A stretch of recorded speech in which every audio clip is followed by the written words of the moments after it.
Hello, I'm Father Tom Curran. Greetings from Rockhurst University. Rockhurst, as you know, is a Jesuit Catholic university and is one of the Jesuit apostolates. All of the Jesuit apostolates are rooted in something known as the spiritual exercises of St. Ignatius Loyola.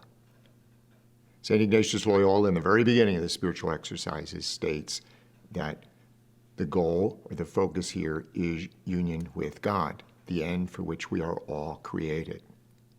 And he's very clear that that's done in companionship, that it is the director and the directee, which is why we always refer to ourselves as companions on the journey.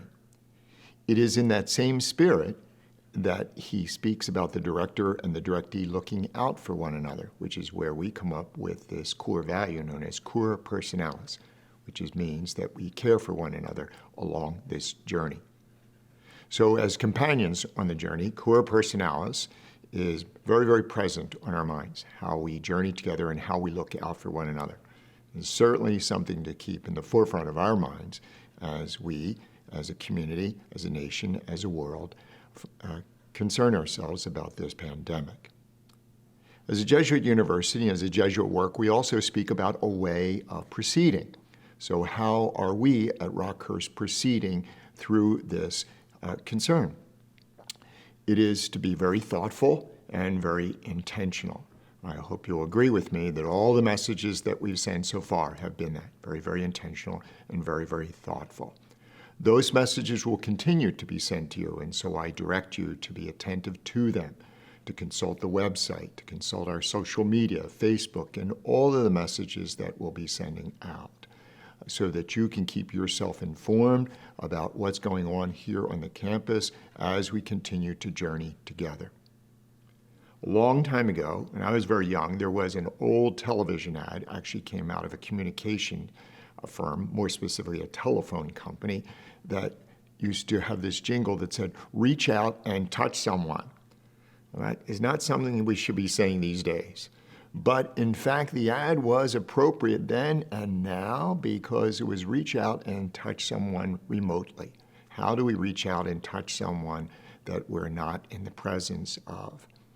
So more than ever, it's appropriate for us to reach out and touch one another, not physically, but remotely. And how can we do that? We're all going to have a significant more amount of time on our hands. And maybe we can use that time to think about who are those folks that really do need to reach out and touch. Perhaps it's someone who's quarantined. Perhaps it's someone who's struggling right now. Perhaps it's someone who's compromised in health and very, very concerned. Perhaps it's a friend that you haven't spoken to in years, or maybe it's even someone that you've had some difficulties with and it's time to reconcile. All the more reason for us to reach out and touch someone, and all the great time for us to embrace and use this time to show that we are companions on this journey. So let us, my friends, my companions, as we continue to journey together in a real notion of cura personalis, looking out for one another, what do we have to sustain us along the way? I started out by speaking about the spiritual exercises, and I spoke of how they begin with Ignatius speaking about the goal or the end for which we are created, which is union with God in the companionship of one another. Those same spiritual exercises, St. Ignatius ended them with this prayer known as the contemplation on attaining love. And he ends it with something known as the suscipe, which is, what do I really need in my life? And in that prayer, it says, Lord, you can take away many things, but what is it that I really need in this journey?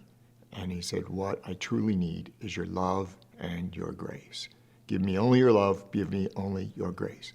Yes, we are a Catholic Jesuit university, and we root our beliefs in the presence of God through Jesus Christ.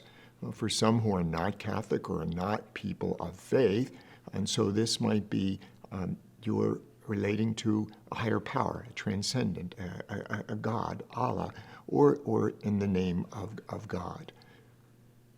For all of us, we experience that higher power, that presence, that transcendence, that accompaniment through God's love and grace.